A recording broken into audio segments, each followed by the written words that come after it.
Tell your friends you drive an urban crossover and they might think you've lost the plot. But that's how Renault describes its new super mini-sized SUV, the Captur. Now on the inside, this car's got enough space for 4 people, and outside it looks like nothing else on the road, especially in orange. Renault's had a tough time in the UK recently, so could this be the car to turn around its fortunes? Let's find out. Firstly, don't go calling the Captur a 4x4. It sends power through the front wheels only, so there's little hope of going off tarmac. That'll be the urban bit then. Other urban crossovers include the Nissan Juke, Mini Countryman and Vauxhall Mokka, and the sector is growing fast. Prices for the Captur start from around £12,500. This is the most powerful Captur on sale, the 120 brake horsepower 1.2 petrol. Despite that, performance is best described as steady rather than sporty, but the payoff is decent fuel economy. Renault claims 52 miles per gallon, which puts it in the same ballpark as Ford's 1 litre EcoBoost petrol engines.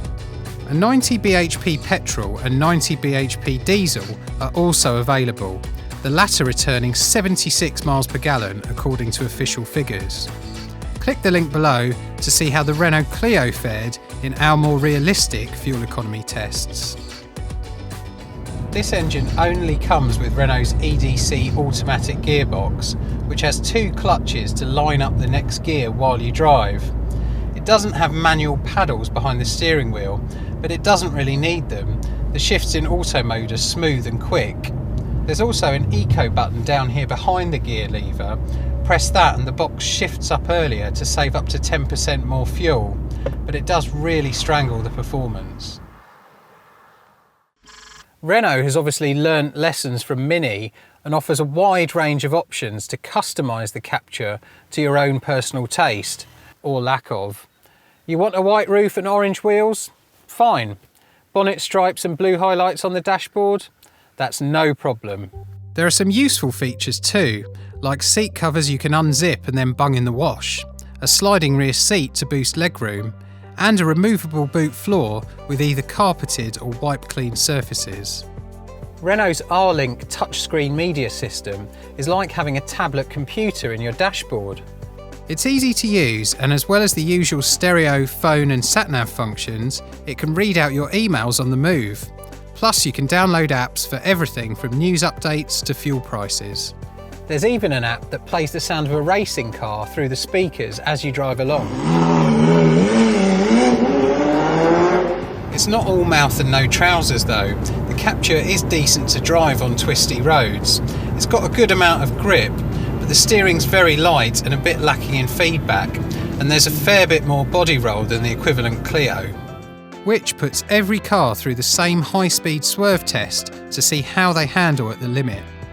Learn more about how we test cars by clicking the link below.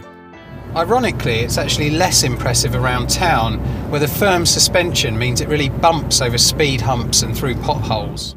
The Renault comes with all the safety kit you'd expect and is likely to match the 5-star crash test rating of its little brother, the Clio. Reliability, however, is more of a concern.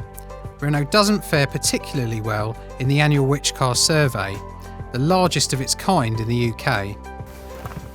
If you just want practical family transport, there's little reason to choose the Captur over a small MPV like the Vauxhall Meriva or Honda Jazz.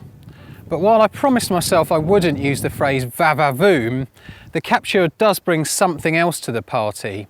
A dose of SUV attitude and a chance to personalise the car, really make it your own.